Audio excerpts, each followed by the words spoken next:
On today's episode of Andy Ari on 3, presented by BetMGM, we answer your questions. You're coming out of the chute with an NFL draft question. Who will be the top quarterbacks in the 2027 NFL draft, and what does that mean for the 2026 college football season? Plus, what happens first? The SEC wins another college football national title, or the Big Ten wins 2 more. Also, we put Ari in a blender thanks to Oregon's quarterback coach. We ask him chocolate or vanilla, and a whole lot of other questions today on Andy and Ari on 3, presented by BetMGM. This show is sponsored by BetMGM, and we've got our own tradition, unlike any other, because college basketball is done, which means it is time to head to Augusta. Later in the week, during the tournament, the Masters Boost Pack. Grab this Boost Pack for the Masters, and you'll have 2 chances to boost your odds on your tournament bets. Activate one of your boost tokens for any Masters bet April 9th through April 12th, and you'll receive a bigger payout if your bet wins. Make it legendary in Augusta this week with BetMGM. See BetMGM.com for terms. 21 plus only. This promotional offer is not available in D.C., Mississippi, New York, Nevada, Ontario, or Puerto Rico. Gambling problem? Call 1-800-GAMBLER or 1-800-MY-RESET. Available in the U.S. 877-8-HOPE-NY or text HOPE-NY 467-369 in New York. 1-800-327-5050 in Massachusetts. 1-800-BETS-OFF in Iowa. 1-800-981-0023 in Puerto Rico. First bet offer for new customers only if applicable, subject to eligibility requirements. Rewards are non-withdrawable bonus bets that expire in 7 days. In partnership with Kansas Crossing Casino and Hotel.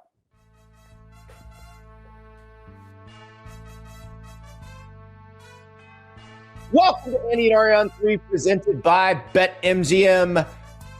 It is a mailbag day. Your questions answered. And it is NFL draft season. So I'm happy we're getting a draft question that actually allows us to project into the 2026 college football season, Ari. This is a fun way to start the show. Yeah, I'm looking forward to it. And anybody who listens to the show knows that nobody is worse at evaluating quarterbacks than me, both I am probably just as bad. I'll open up a box of Justin Fields rookie cards over there and show you how much money I've lost trying to be good at it. But like the thing that I find interesting as we dive into that, Andy, is at this point last year, as we all remember, projecting which quarterbacks were going to be the best during the 2025 season. Everybody was wrong. We weren't wrong. Everybody was wrong. And I think that goes to show you, one, it is very easy to fall in love with athleticism, traits, and moments for sure. But 2, I think that like a lot of the national people or people in our positions kind of view the sport the same. And you know what? I'll tell you, when we're all wrong because something remarkable happened, and you're not supposed to see the remarkable happening in the foresight. So I think for the most part, years where we're all terribly wrong is probably less frequent than, years where we're all right, because it's very easy to spot good players mostly. Like we know. I don't know if it's that easy anymore. And you're going to see. Let's ask Shea's question and let's try to answer it. And I think you're going to see that this has gotten much harder for a couple of reasons. So here's Shea's question. Hey guys, with the 2026 NFL draft approaching, of course, a lot of attention is being paid to the quarterback position. I was watching some of the ESPN coverage, and one of their panels was discussing how franchises who need QBs should not wait for a quote-unquote loaded class and should try to fill the need as soon as possible if they feel they have found a fit. They alluded how this year's class that appeared to be so loaded at one time thinned out, with Fernando Mendoza and Ty Simpson being tabbed as the lone franchise-changing first-round options. Arch Manning, Dante Moore decided to stay at the college level. My question is, if you had to make a top 5 quarterback class for the 2027 NFL draft prior to the 2026 college football season, who would be potential options for you, and what do you think contributes to these now seemingly unpredictable quarterback classes? Really good question from Shea. And so before we answer it, I want to go back because I was curious to see, what did everybody say after the draft ended last year about who the top QBs in the 2026 draft would be. And I called up one from Bleacher Report, and this is fairly representative. And we're not even going to put the name of the person on here because it's not fair, because we all got all of these wrong, every single one of us. So, but they had Lenore Sellers as the number 1 pick, Arch Manning as the number 2 pick, Drew Aller as the number 7 pick. Now, this is a mock draft that had players from other positions going as well. Cade Klubnik from Clemson as your number 9 pick. You see where I'm going with this, Ari? I do see where you're going with it. And I do think that like a year ago, whenever that was published, I would have been like, okay, makes sense. Yeah, that's exactly right. We would have had our questions about Aller, but like I wasn't questioning Klubnik at this point because he had been better at the end of the 2024 season, and I thought, okay, he's taken a step. And well, here's where it was gets tricky. So I already did a list. I don't think you've done a list. You're still scarred from last year, but I did a list of my top 10 quarterbacks going into 2026 back in February. And my top 10 quarterbacks heading into the 2026 season might be, even if it's perfectly correct, it still might not mirror the NFL draft order. Like, and the reason why, like Klubnik, for instance, I don't think I would have had as a top 10 pick in the NFL draft. But last year I thought he was going to be a top 10 quarterback in college football. I didn't know if he projected, size and all that stuff, arm strength and all the things that you would need, again, but I don't know what I'm talking about. So like that it was difficult. So like, here's where it gets tricky, Andy. Mm-hmm. I think this year's list, and I'm just going to read my list for a review of what I did. Okay. Yeah. This is going into the 26th season. This is not the one from last year. Arch Manning 1, Dante Moore 2, Sam Levitt 3, Julian Sayin 4, Josh Hoover 5, Gunnar Stockton 6, Jaden Mayava 7, Darian Mensah 8, Brendan Sorsby 9, number 10 CJ Carr. Now there's one name. This is that college production, not potential draft slot or anything like that. Okay. And we do very little. Like I don't ever do mock drafts because I don't know enough about the NFL teams and their needs. I want to answer Shea's question though, because I do think we know enough about what NFL teams want in a quarterback. There's one name that's missing from that list that's important to the point though, and that's Trinidad Chambliss. He didn't make the list because at the time he hadn't won his injunction yet, and we weren't sure he would be eligible. But Trinidad Chambliss might be a top 4, top 3, even number 1 quarterback in the country production-wise next year. I don't know how he projects to the NFL. So you can answer the question now, but who is productive is hard enough. Who is actually taken ultimately? Yeah. The first name I'll throw out there is the one that the NFL people liked this year. One that a lot of NFL people wanted to come out this year, and he decided not to, and that's Dante Moore from Oregon. So I'll throw his name on here just because when we were at the Senior Bowl, I had a scout tell me, oh yeah, he would have been picked in the first round had he come out. No question about it. Now, he still might have been viewed as somewhat of a project because he's only a 1-year starter, but everybody loved his traits. So I feel comfortable throwing him out here. I don't feel comfortable with any other names on the list. Oh my God. For a lot of reasons. Couldn't disagree with you more. Arch Manning's going to be the number 1 pick next year. Guaranteed.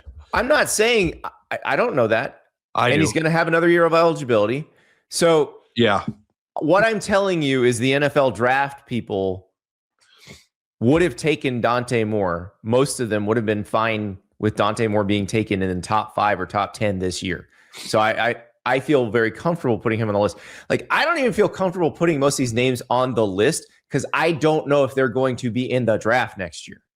Like, yeah. The other piece of this is the NIL era has changed the math. Yeah. And also where Dante Moore would have been selected this year could ultimately change based on how deep next year is. Right. We've talked about this with different quarterbacks through the years, like Matt Barkley, for example. Matt Leinart was another one. They're not all USC guys, I swear. But people who would have gone higher had they come out a year earlier. You know who's going to be hype was a top 10 pick is CJ Carr.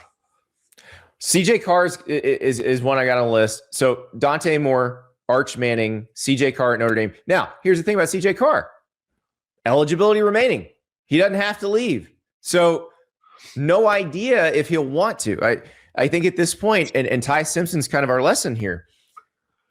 If you're not sure you're going to be a first-round pick, you stay. Yeah.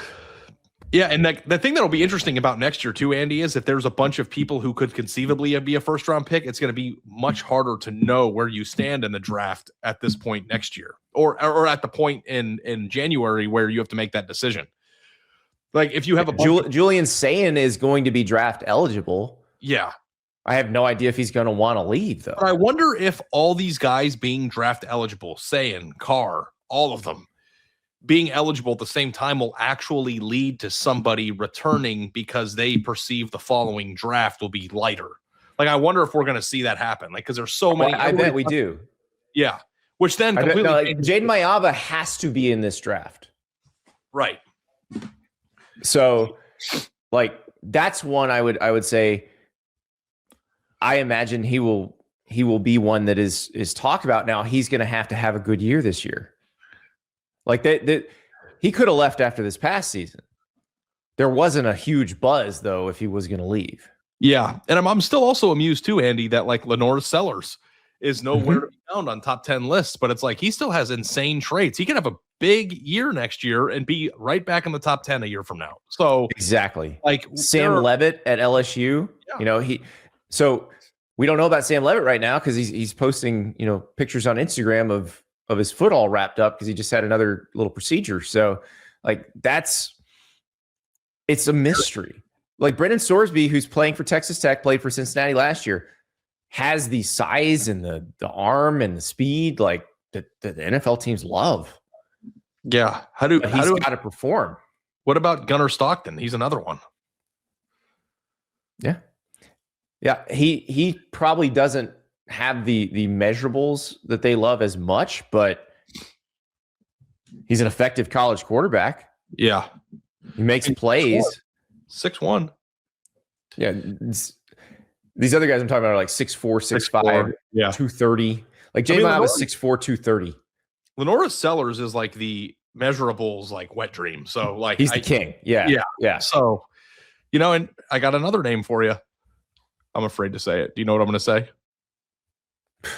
DJ Lagway. Yes. Measurables king. Let's let the man play a good season first. Let's leave DJ alone for a little bit. Before we started recording, though, Rivers like, well, how certain do you think you would be? Like, I could see somebody coming out of nowhere. And like, yeah, what if the person that it would be the biggest redemption arc for us if DJ Lagway came out of nowhere. Well, like John Mateer wouldn't be coming out of nowhere. John Mateer took his team to the playoff last year. But who's the Fernando Mendoza of this season? Josh Hoover, probably. Yeah. Because he's treading the same path. Or it could be Darian Mensah. Let's say Darian Mensah lights it up at Miami. Yeah. Yeah. Transfer quarterbacks that start somewhere new that people knew were pretty good, but then become a completely different player at the new place. Yeah. I think how about one who never left? How about one who just had a bad year and then bounced back with a really good year last year? Noah Fafita. Yeah, he's short though, isn't he? He is. He's not gonna they're not gonna fall in love with his traits. Yeah. Here's another one. And we had Eric Morris on, and he said that the pitch to him about Drew Mestemaker when he was at North Texas was, this is an NFL quarterback. Now, Drew Mestemaker will be draft eligible after this first season at Oklahoma State. 6'4", 215, big arm, big numbers. That's another one that we're not really talking about right now in terms of the draft, but we suspect he's going to have a really good year in that first year at Oklahoma State. We suspect they're going to be significantly better than they were last year. Yeah. I mean, the thing that scares me with Mestemaker is just total reps, even after this whole season. Like, right. I don't know if that's enough still. Like, I mean, 2 full seasons. He'd be a 2-year starter at that point. Yeah. A 2-year player at that point. Yeah, a 2-year starter at quarterback, whereas all these other guys started all through high school. Like, he just has a strange arc. Now, here's a curveball for you. And I don't know what you think, but I wanted to ask you about him because you know how I am. I'm a measurables lover. Byram Brown. We spent a lot of time talking about from his waist. We did. We spent a lot of time, but you saw that is the negative. Here's the positive. Did you see the pictures of him standing next to Cam Newton? Rose from his waist. Do you think that he's just like that? Like that's an unovercomable situation? It probably is. I hope it's not, for his sake. But that's pretty tough to deal with. Like the NFL people cringe. I recorded something for Yahoo with Nate Tice, who studies the draft for them, it's going to come out a little bit later. And we were talking about Byron Brown, and he's like, I love him. I love watching him play. And I was like, but where are you going to project him in the draft? He's like, oh God, no, don't make me do that. So I also have no idea thing. From a mechanic standpoint, how intricate it would be to get a throwing coach in there to help him change his motion. Maybe it's impossible, but if you've been throwing my guess is that's been tried.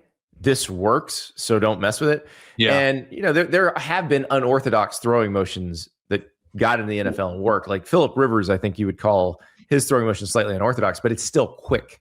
Like this one's not quick. And like Tim Tebow, that was his downfall in the NFL. His throwing motion was highly elongated. And didn't Byron Leftwich have a really slow release? I cannot remember that. You know who else did? My man Bernie Kosar. Bernie Kosar didn't have a slow release. He's a little sidearm, but he got it out there. He had an unorthodox release. Unorthodox is not slow. Unorthodox and slow are two different things. Didn't Chad Pennington have a very slow release?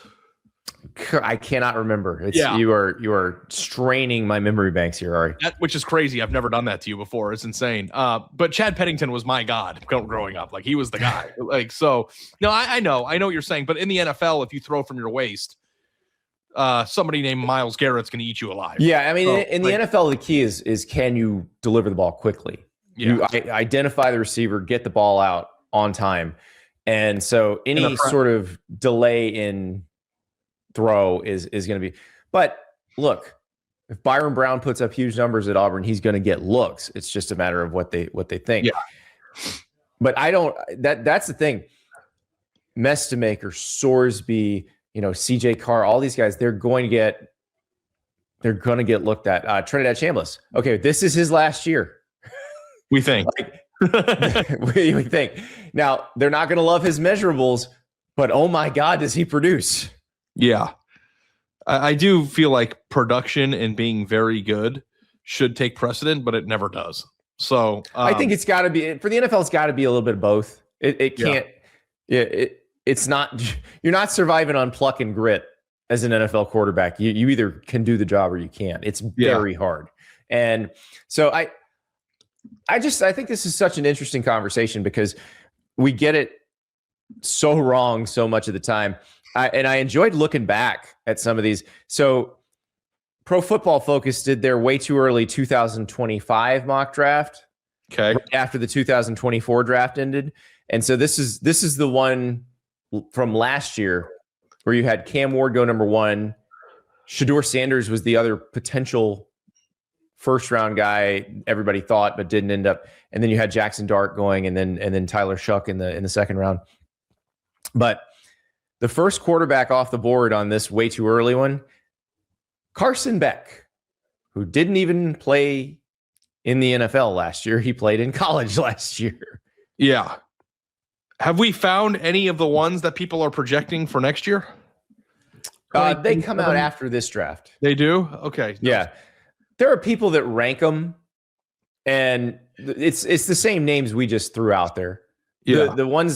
The people that are ranked the highest in most of these for 2027 are Dante Moore, Arch Manning, CJ Carr, Jaden Mayava, Julian Sayin. I just found a 2027 mock draft, a 7-round mock draft for 2020. What? But it was also that's a true sicko. I want to meet this person. I'm not done yet. Guess what the date it was published? September 19th of 2025, so they went 2 years in the number 1 overall pick, New Orleans This Saints. is a true sicko. I love this. DJ Lagway, number 1. Producer River threw another name out there. You ready? Yeah. You ready? Nico Iamaleava. What if he has a great year in Bob Chesney's first year at UCLA? He might. 6'6", 225 pounds, big arm. Come on. Obviously very aware of the business side of things. Oh my God. Can you mess up your NIL situation so bad that it actually turns out to be a financial positive for you in your professional life? Like, can you do like a, you know how they say in politics that the far left and the far right are actually closer together than the moderates? Like, what if you mess up your NIL so bad to the bell curve on the left that actually you were somewhere in the more seasoned place once you get to the league and what not to do. That is certainly one way to spin it, Ari. I'm just trying to help the guy out. He's been through a lot. I actually I know that this is probably going to make River grit his teeth, but I would like to see him do okay. Like I would too. Yeah. Look, there's a reason everybody liked him, but we'll find out what happens. But this is a very interesting year because I look at these names, the 5 names that we threw out there seem fairly obvious, but again, like Julian Sayin, CJ Carr, Arch Manning, all of them are going to have potential eligibility remaining. And I don't think it's a cut and dry decision anymore. Even if you have a really good season, that just because you're draft eligible, you go pro. There are all these NFL draft websites that like dedicate themselves to the NFL draft year round. And like, I don't know if this is reputable or not, but I found one for 27, number 1 overall pick to the Cleveland Browns, your Cleveland Browns, Arch Manning.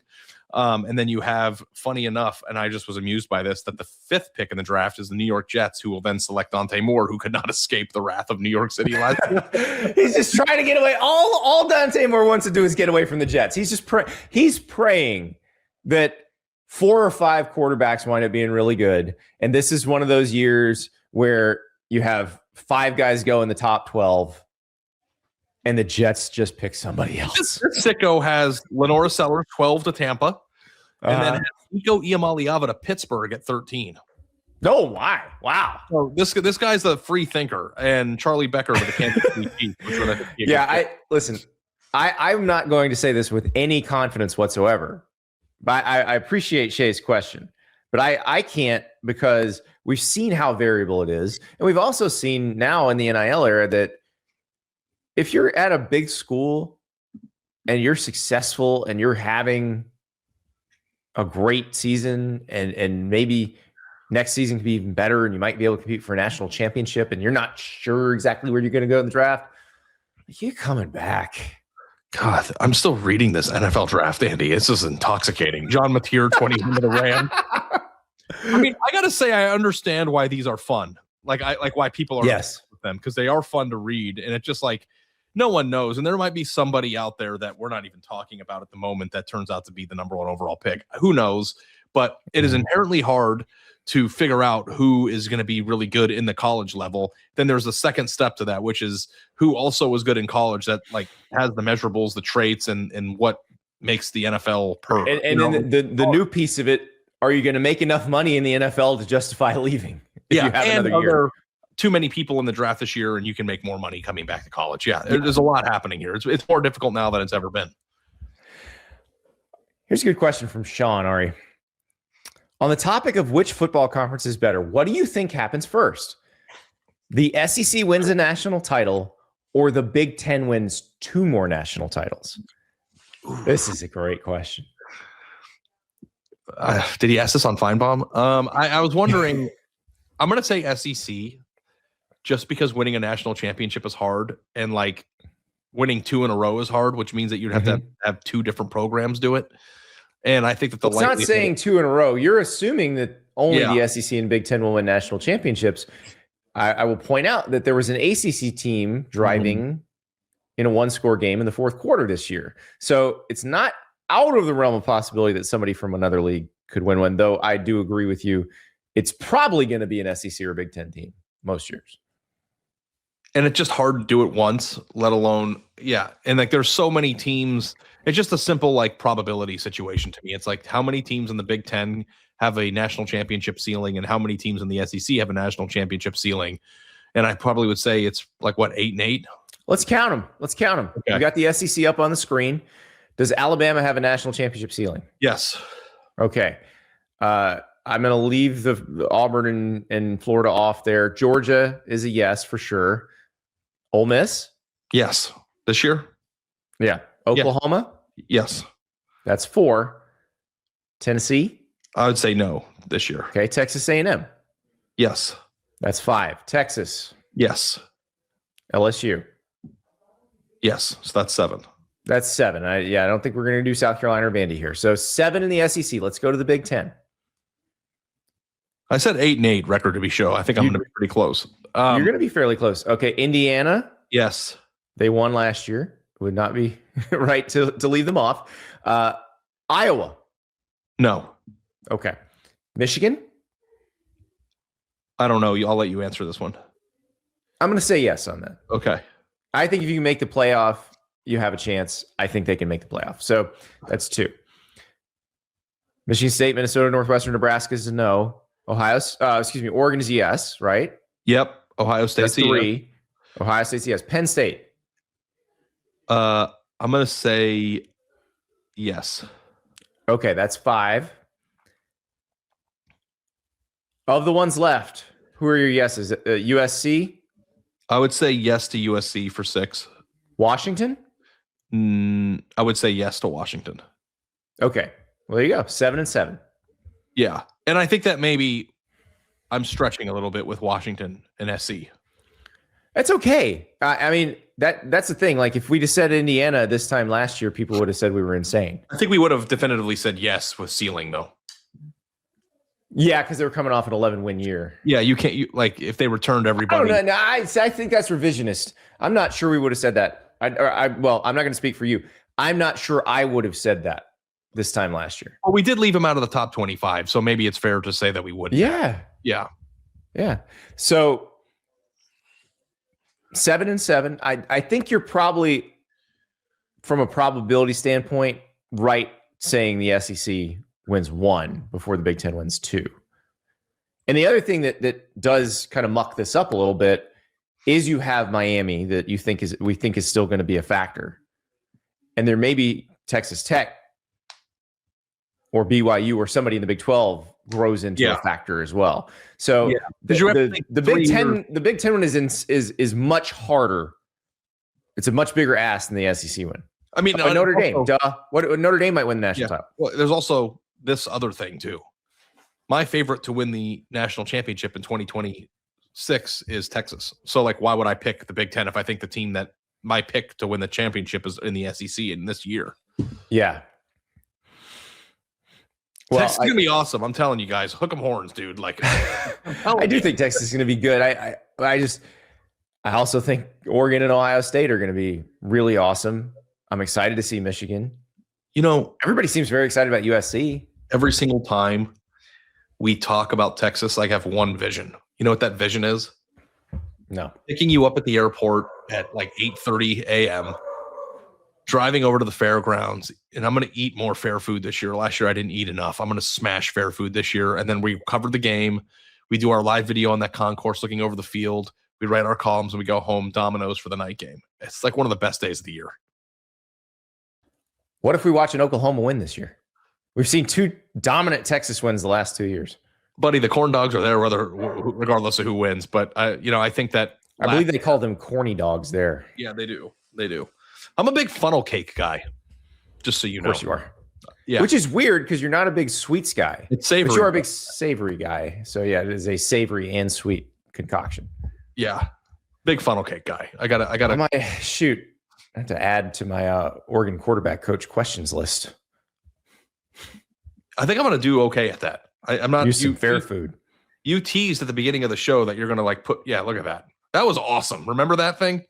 Oh yeah. The Korean corn dog? Korean corn dog with the hot Cheeto dust? God. You can't beat the turkey leg. Like, it's just now that's a bacon wrapped turkey leg, but your basic turkey leg is the ultimate fair food. I've covered a lot of games in a lot of places. You've covered more. There is nothing as cool as that. Period. No, and it's the best neutral site game, period, too. Yeah. That's awesome. Okay. Next question from Lisa. What are the pros and cons of college football teams televising or streaming their spring game? This is a really interesting one. And in our group chat at On3 this morning, Ari, we've had this back and forth about, we're trying to figure out who exactly is going to make their game available to watch this year. It's not a long list. You've got Colorado and Syracuse, Deion Sanders and Fran Brown, who wanted to play each other in the spring last year and would still do it if somebody would let them. But they're going to let you watch their games. Notre Dame's going to be on Peacock. Ohio State, Oregon are going to be on the Big Ten Network. I think Georgia's going to be on the SEC Network. But it's a very slim group of teams where you're going to be able to watch the spring game. LSU's not even having one. How many shows we squeezed out of last year's talking point, which is if we air our spring game, people are going to poach our players in the spring portal window. Yeah. That doesn't exist anymore. So what's the point of like hiding it? It's interesting. We never got into the ghost transfer thing, but we can talk about that now. Because one of the fears when there was a spring transfer portal window was that people would be scouting your spring game off the TV and they would immediately try to tamper with your players. So now there's no spring transfer portal window. The concern is whether people would just withdraw from somewhere and enroll somewhere else. Yeah. And that's what Xavier Lucas did when he went from Wisconsin to Miami, because Wisconsin wouldn't put him in the transfer portal. The NCAA has created penalties for this, not for the players, because they know if they put any penalty on the player for this, they're going to get taken to court and they'll lose. The penalty is against the coach of the team and against the program itself. So it would be up to 6-game suspension for the coach, the head coach, and then up to a 20% of your football budget fine for the program. So those are pretty serious penalties. of the incoming program, the program that takes the player. Yeah, the one that takes the player. And first of all, that would never hold up in court if it gets challenged, because it's still a group of competitors colluding to price fix a labor market. So if it ever gets taken to court, that will go away. But is it worth it? Because they smartly did not impose the penalties on the players, so the players don't really need to sue. Coaches aren't going to sue unless they get suspended. But here's the problem with it too, Andy. What if somebody just has a terrible spring and a terrible experience at their program and then they withdraw, but they don't know where they're going to go when they withdraw? Like, there's no way to definitively prove that the place that you end up at colluded with you. Well, tampered. Yeah. Collusion is what the schools are doing. Tampered. Yeah. Yeah. The thing about it is I'm not sure what's available after spring practice is where, like, the juice is probably worth the squeeze for a coach. You're not going to, even if you know that if they tried to suspend you, you could take them to court and you'd win. Is it even worth the trouble? It might be the kind of players that are going to be, these are going to be guys that lost position battles. This is not going to be true difference makers. Okay. Here's a scenario for you that just fun. It's a think tank. Is this a think tank? Yeah. You are a program in the SEC, and I'm not going to name a program because I don't want to put evil on anybody, but you expect to win the national championship this year, and one of your best players is your quarterback. That quarterback suffers a terrible injury in spring practice. Okay, here's this is the legitimate one right here. And then you're left with a gaping hole on an otherwise promising roster that you spent a ton of money assembling. Do you tamper with another team's quarterback that you wouldn't have taken or even tried to take a month earlier? Yeah, if you're the coach, you walk into your AD's office and say, I don't know how to break this to you. You need to call our state attorney general. We're going to need to file a lawsuit here because I'm going to take this player and they're going to suspend me. It's a sudden need that arises in your desperation to fill that hole by doing whatever measure it takes to get that Which hole. is kind of Miami at the end of the actual transfer portal window when they got Darian Mensah. Yeah. And like Tennessee, to a certain extent, it wasn't an injury a year ago, but they were faced with a similar circumstance. But they had the transfer portal window to do it in. So, yeah. So there's that. And here's the other thing, because Lisa asked what are the pros of televising your spring game. The pros of it are you give your fans something to watch. Yeah. Like, these guys still don't get that they're in the spectator sports business, that they're in the entertainment business. They make it so hard for their fans to love their teams. But isn't there a certain aspect of this too, where if you don't televise it, you incentivize people in your area to buy tickets to come? Like, isn't that part of it too? I'm in Gainesville. They're not even selling tickets to the Florida spring game. It's free. It is? Yeah. Are there concessions? Probably. But I don't think that's a significant budget line. River just texted it's usually free. At Ohio State, they charged $5 a ticket. I remember that. Yeah, that's Ohio State. Ohio State's televising it too, by the way. Yeah. Because they're not worried. They ain't scared. So if I were a coach, I'd want to incentivize people to come. I would want to incentivize people to see my team anywhere because the whole putting it on TV reduces attendance. We know that's a fallacy. We know that's BS.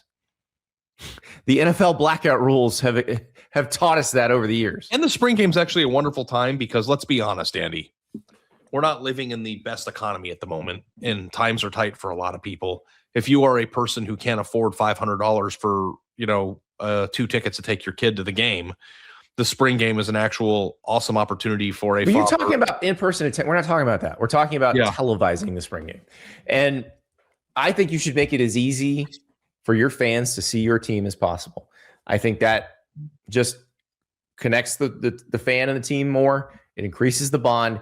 And also, you don't need to be worried about, let's say, even if we're not worried about people trying to poach players off your roster this offseason, don't worry about them seeing somebody they like and putting a pin in that guy's name. They'll know. To try to steal from you next year. Because guess what they're going to get more out of? You have 100 people on your staff. You don't think some of those people are going to, in casual conversation with their friends and former coworkers, mention guys who are playing well as young guys who are not playing in games? Like, that information is going to be a lot more valuable than seeing a couple snaps in the spring game. And if the person's truly dynamic and irreplaceable, they will eventually see the field in the fall at some point. Yes. Or you will know what their future value is and you will pay them accordingly. So that is not something you need to worry about. I say everybody put your game on. Now, here's the thing. I don't think the TV networks want to televise these things because they are not really good television, especially when you're in a situation, maybe you have some depth issues, maybe you have offensive line injuries where you're not even playing a real game. Like, as much as people think they want to watch football practice, it's when you actually televise a football practice, they don't really want to watch it. Yeah. So that's part of it. I think a lot of it is the networks aren't as eager to devote resources to televising these things as they used to be, but it's cheaper than ever to stream something, to hold these. Like, we are streaming this show right now. Cheaper than ever to do it.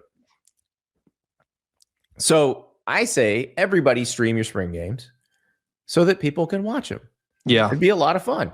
I just think that the allure of spring games in general has gone downhill because back in the day, when you used to watch a spring game, you'd watch your freshmen and your sophomores who haven't played yet play, and you can envision the future. And like now, players don't stay around long enough for you to like really get that feeling.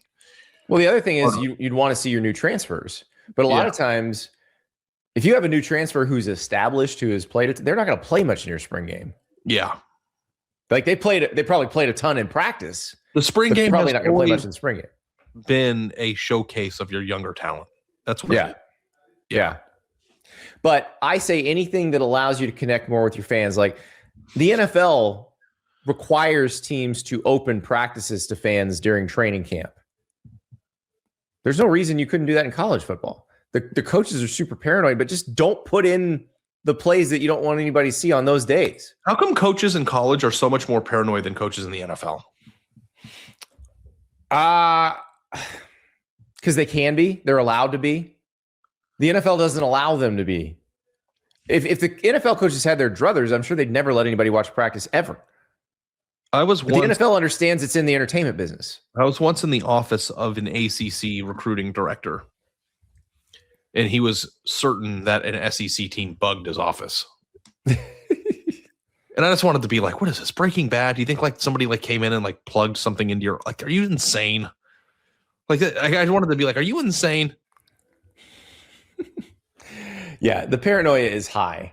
But yeah, like Lane Kiffin is not having a spring game at LSU because he doesn't want people to be able to pick up on their team. Guess what? They have Ole Miss film. They know what to do. Wow. Rant over. Yeah. I hope I answered Lisa's question. I would like to see more spring games. I would like them to be available. Not even just for my purposes. It would certainly help us do our jobs, but just connect with your fans. Like, give your fans a way to connect with you. Yeah. Stop hiding everything, and it's not state secrets. It's sports. All right. More football. Next question from Mason. Why did you both attempt to talk about the Notre Dame offensive line despite having zero clue what's going on? This is in reference to our bit the other day about Devin Fitzgerald, where we overreacted to the one catch. But I screwed up here because I started talking about their offensive line and just spaced.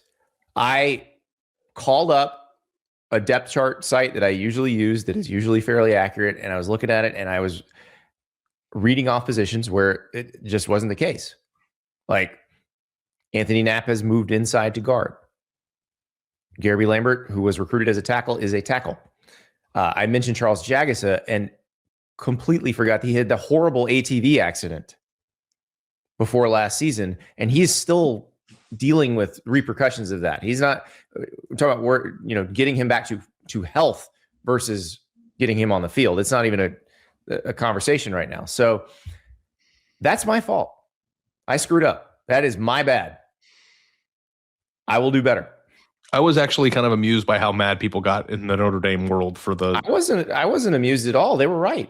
No, the Larry Fitzgerald situation.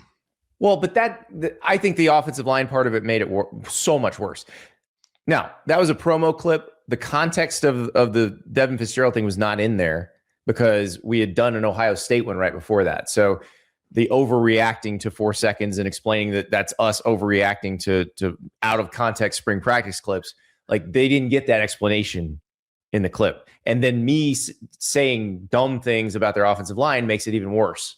So plus they hate you. People make mistakes. So they hate you because you pointed out the head-to-head thing. I pointed out the obvious thing that everybody was going to realize eventually. Well, yeah. I think the committee probably listened to you more than anybody else. There was a thread on one of the Notre Dame fan sites about litigation towards me in my house after that. So I guess I do take full responsibility. Well, you're still in your house, so congratulations, I guess. But yes, the offensive line part, terrible on my part. That was awful, and I'm sorry. I messed that up. So we will do better. Next question is not even a question. And the subject line of this email, I shudder to even read this. The subject line says, "This isn't a question. Ari is right." Stop. That's it. Show's over. Well, it's from our favorite question asker. I just like hearing you say that. That was wild. It's from Lori. Yeah. Hi. I just heard Ari compare the first hit of heroin, no personal experience, with winning the first championship compared to the subsequent championship.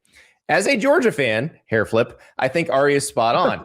I became a fan during the Mark Richt era. After being this close in 2012 and this close in 2018, chasing the high was my entire psyche because we all knew it was possible. It just had to happen. It was going to happen. I had 2 babies with no drugs in 2012 and 2014, and I am sorry, but the feeling I had when Keely Ringo caught that interception as he ran it back to ice the national championship with Stetson Bennett relief crying on the sidelines was as good as the feeling of seeing my son for the first time, but with none of the physical trauma and therefore a better feeling. And the next day at work, I was so mad. I'm assuming this is the day after the championship, not the day after giving birth. I was so mad because after I had a baby, I was allowed to just bask in the joy. But instead that day I was working as though nothing had happened. The very next year, hair flip again, when we win the championship again, hair flip, it was also very cool and fun and validating. But if someone is pretending that they experienced the same euphoria they had the year before, they are in fact pretending. But the good news is that when I pulled out of the Georgia hole and started paying attention to college football on a more national level and reading the athletic articles from Andy and Ari, I assume, and now you're at On 3, not about Georgia. And now it's something that makes my life better. Yes. Well, I think if you're a Georgia fan and you read about other teams, you're going to feel quite a bit better about you in Georgia because you're still in a better position than almost everybody else. Now the thing that I did not mention is with heroin, no experience, hair flip. I think that when you stop taking it, the withdrawals of that feeling are really brutal, obviously.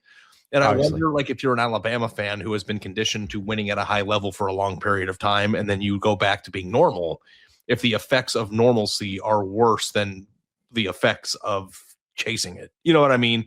Yeah. So like, there is a little bit of a withdrawal symptom thing there where it's like if you are a Georgia fan and you are used to now winning championships and competing at a high level, and you go 9 years without winning a championship, if then that feeling returns in 10 years, which it might. Yeah. So that said, like if I were a Miami fan, I would be devastated by what happened, but I also would be encouraged and excited about the fact that I still have that purity of chase in me. And like, I think our entire job exists because the chase is what people want to bask in. People listen to our show because they like envisioning the future. It's the same feeling that we get when we read mock drafts, right? Like what can be possible. Everybody is always in sports more interested in rehashing or visualizing the future than rehashing the past, which is why recruiting articles are so prevalent. And that's why it's so fun to talk about Larry Fitzgerald's son. You know, like it's because what's next? Everything is what's next. Life is what's next. So thank you, Lori, for agreeing with me. I think that it's much easier to agree with me if you're a Bama fan or a Georgia fan or an Ohio State fan than it is maybe for a team that's just dying to feel that. But trust me, if Miami wins a national championship and then it's subsequently good after it, nothing that happens after it will match the initial feeling. Can we collect the Indiana fans? Like we should pull the Indiana fans, not now, but after this football season. How much did that change how you feel? How much did it change your relationship with your hopes and dreams? But you're also, the reality of it too is if you're an Indiana fan and they go win the national title again in 26, that'll be awesome. It'll be amazing. You'll be legendary. You'll enjoy it. You'll root like hell for it. It will not match. It won't feel like this last year, period. So, you know, and that sucks because like no matter what, no matter how good you are after you win your first title, you're on the downswing. Yeah. Well, great non-question, Lori. Our next question is going to come from Koa. And Koa didn't write this in. Koa Kai is Oregon's quarterback's coach. And this clip made the rounds this week, and I loved it. It was so because it made some people mad. Some people just smiled. It was easy to mock. Easy to mock, but I actually, we're going to play the clip.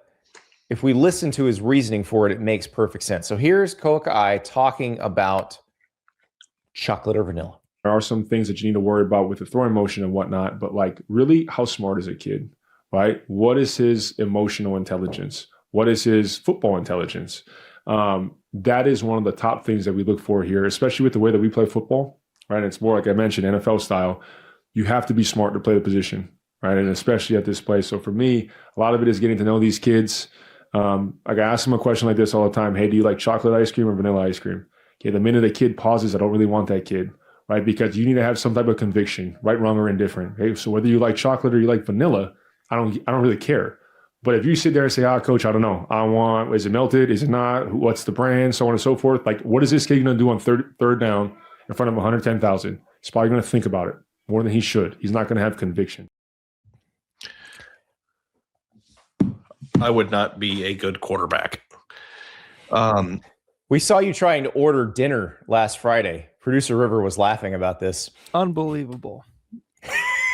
Unbelievable. This is like a 10-minute process. I struggle greatly in restaurants that have menus the size of a textbook.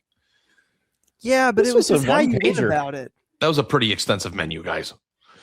You not once. I mean, I've selected my entree within about 30 seconds. But we're not talking about you. We're talking about what I struggle with. I struggle with that. But You're always a confident order. How many restaurants have we eaten together in? You know how I am. I struggle. But what Koa Kai is trying to point out is he needs someone decisive. Mhm. And he's conflating it with intelligence. It's not necessarily intelligence, because while I am very decisive, I am not always right. I am just decisive. But sometimes a decision has to be made. And so I love the binary decisions, though. These are so much fun. Yeah. And so we're going to test you, Ari. Okay, I'm excited. On the binary decisions. And I want to see, because I do think there are going to be certain things that you are decisive about. But it just may not be the menu at an upscale sports bar. I'm much better at this or that than 9 different continents of food, and that's more continents that exist. Okay, so you're more of a half field reader as a QB, but that's okay. I'm good on my first read, but like if the options are, would you like a Reuben sandwich, a pizza, spaghetti bolognese, or like you're talking about different genres of food. Like burger. I got that's you. why I like buffets, because and now you're uncracking my psyche.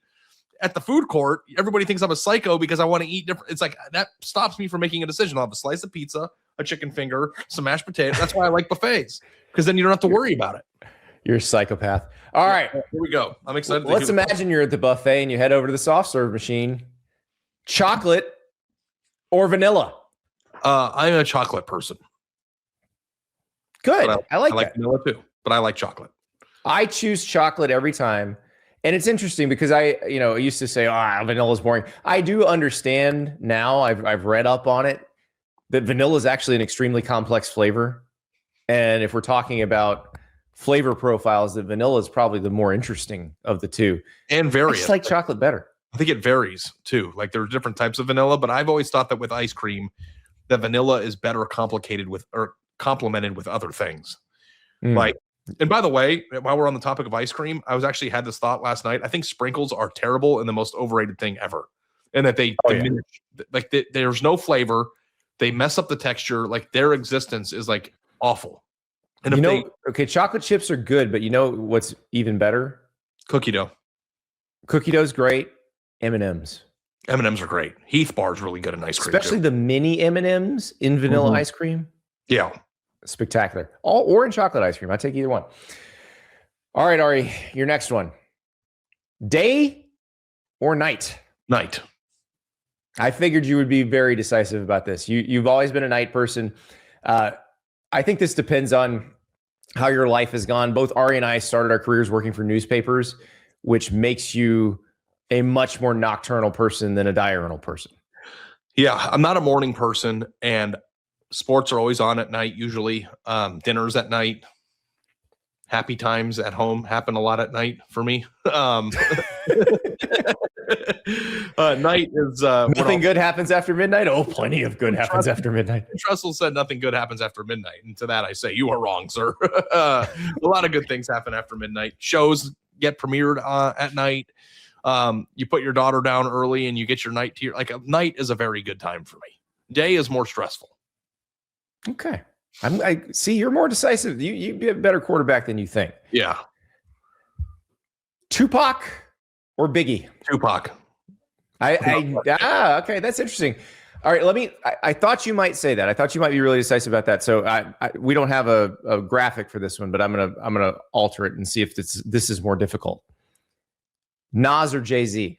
Nas. I think Jay-Z is the friends of hip hop artists. I figured you would say that. You're wrong. Jay-Z. It's Jay-Z, but Jay-Z has made very good music. I think that he is treated as one of the best rappers to ever live, and I don't understand that part of it. He told you in Moment of Clarity what was going on. Yeah. I dumbed down for my audience and doubled my dollars. They criticize me for it, yet they all yell holla. Skills sold, truth be told, I'd probably be lyrically Talib Kweli. Truthfully, I want to rhyme like common sense. But I did 5 mil, and I ain't rhyme like common sense. He told you. Yeah, he can do it. He just doesn't do it because he makes more money the other way. He just admitted that there are better lyricists than him in his own music, and then you cited. No, he just admitted that he could do it, but it wouldn't sell very well. Okay. Well, if you think, you're wrong about it, but you were decisive, and I like that. Well, here's the one thing I will say is that obviously music tastes, everybody has their own, and I've never gravitated to his records. Yeah.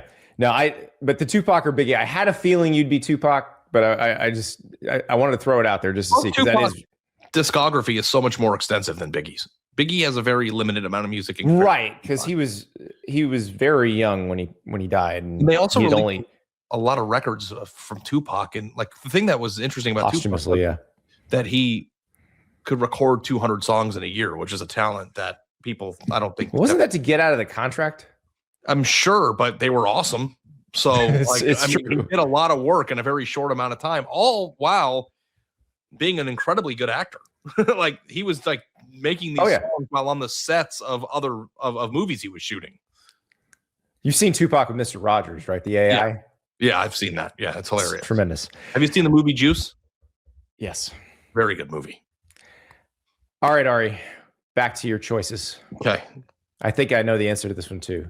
Okay. Sugar or salt? Sugar. What? Are you sure about that? Yes, because sugar is the main ingredient that makes everything good. What about, but aren't you a savory person? I am a savory person, but sugar exists in bread. You could like if sugar has ceased to exist, everything that we think tastes good would be gone. I think you're thinking of flour. I'm thinking of like carbs and how it converts in your blood. That's flour.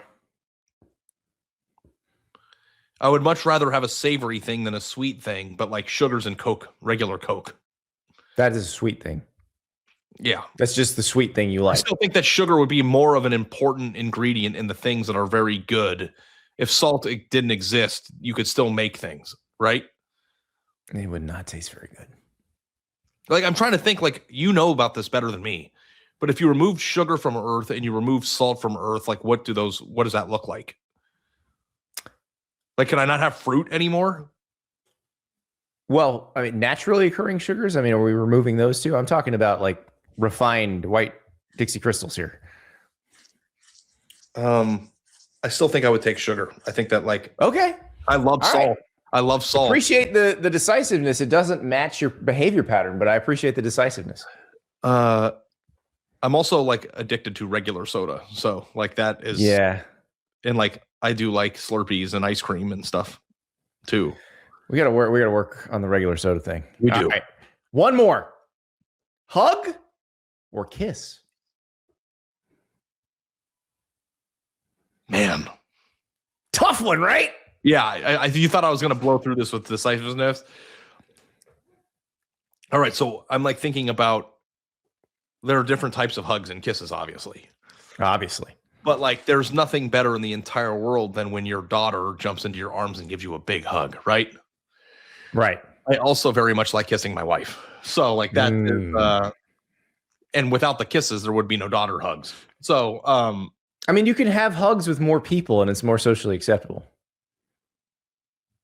yeah. Now, sometimes somebody might have a telephoto lens while you're hugging someone, and that doesn't always end well, but Yeah, especially and near the Red Rocks. But I would say kisses if I had to. Okay.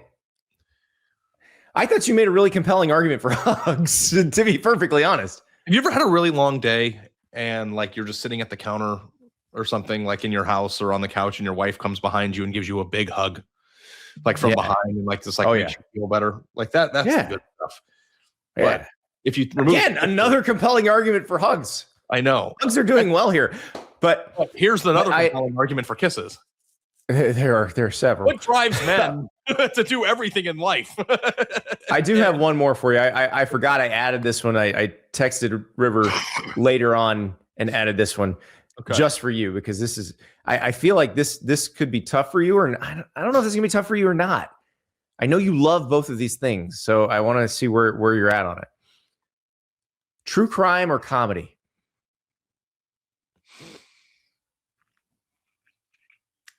I don't know. I stuffed him. Yeah, finally. They're very important. Both are very important to me. I think I would probably say that I consume more true crime in totality because I listen to a lot of true crime while I'm driving. But like you're talking about no more stand-up, no more laughing, no more comedy movies. Like I think I would almost get like I really like stand-up comedy too, but like comedy movies don't exist anymore. So like that's already gone. I think I would have to take true crime based on my behavioral patterns on a day-to-day basis now. But then like I could not imagine Earth without comedy. I think you'd be sadder without comedy. I think. Yeah, because I listen to some pretty morbid stuff. Yeah. You need to balance that out. You need the light with the dark. That's hard. Okay, Ari, I think you'd be a better quarterback than you think. Yeah. I think you're going to see that guy popping open and. So here's what would have a hard time with though. If you're like true crime, kisses, or sugar, like that's but fortunately, Dante Moore never has to choose between those three things. Yes, that to me is what a very expansive menu does because it's like extensive menu because like that's. Do you want Italian? Do you want Greek? do you want a Reuben? Like there's like all these different options, and it's just like harder. But, like, River. But so we're you at ordered a this restaurant. sirloin steak. You ordered a dress shoe. At a Yeah, sports but bar. I picked it and ordered it. You go do all the menu. Like, oh, I could get a pork chop. I could get a sirloin. I could get a ribeye, pork belly, mac and cheese.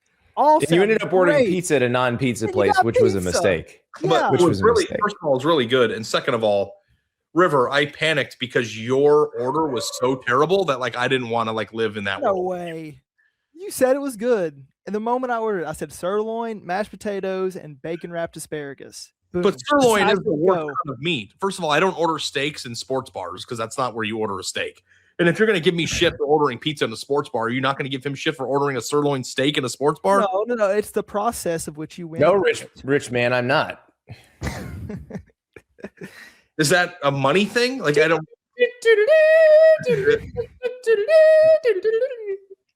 No, because what you did was you ordered it, and you did not even mention it once in the deliberation.